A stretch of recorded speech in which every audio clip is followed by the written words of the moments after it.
Welcome to The Secret Place with Steffa, Bennett. 5-minute devotions for hungry hearts and searching souls.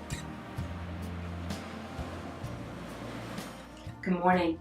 Welcome to The Secret Place with Steffa. I'm glad you're back. Today, I want to talk a little bit about wholeness and what wholeness is. We know what part is. You either got a slice of the pizza pie and it's part, or you got the whole thing. But what about wholeness in terms of our well-being? Wholeness in terms of our soul? Let's take a couple minutes to talk about that today. So it's Richard Foster again. This little book, Freedom of Simplicity, is so powerful. He says there, in the call for wholeness, the vision for wholeness and peace, which shines like a beacon of light through the Old Covenant, gives us important insights into Christian simplicity. This theme is wonderfully gathered up in the Hebrew word shalom, a full-bodied concept that resonates with wholeness, with unity, with balance.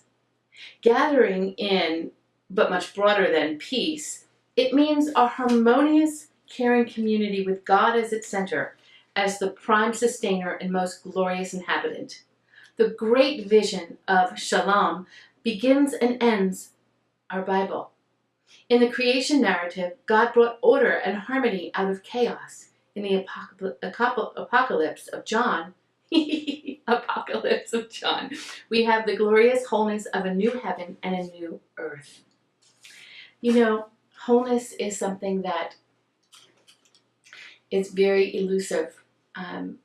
We begin to feel whole and feel like all the parts of our life kind of are in harmony.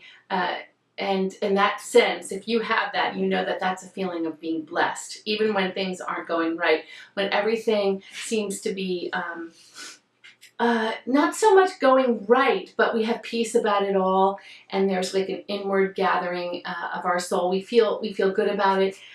There's nothing like that sense of blessing. But that's not how every day goes.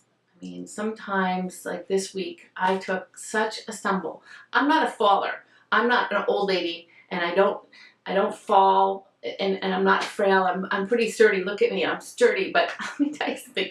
I took such a spill the other day, and thankfully I didn't break anything or sprain anything. But my whole body's been sore for the past 3 days.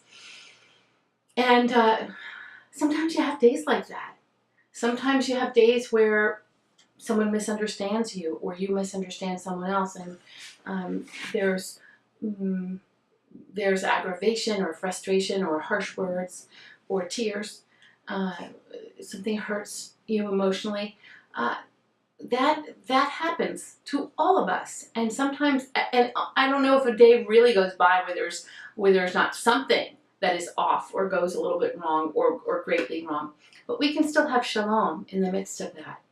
We can still walk in that abiding, total wholeness, that sense of peace. That's a promise of God. It's a gift of God. It's something that God offers us through Jesus Christ. And we've just got to walk in it. We've got to walk in it. And when we stop, or when we react or hurt someone or feel hurt, and we lose that sense of shalom, we lose that sense of peace, you've got to stop. You have a choice. I have a choice. We can stop. We can say, forgive me, God. Forgive me, friend. Forgive me, lover. Forgive me for biting and nipping and hurting and saying things that are awful. Or we can go on in our pride. We can go on in our pride anytime we want, but then we give up our wholeness. We give up shalom. Let's encourage one another not to do that. Because, as one of my dear friends from Tampa says, we're all here on a limited day pass. Life is short. Let's make the most of it. God bless you. Breathe, listen, and receive. Take a moment to soak it all in. Until next time.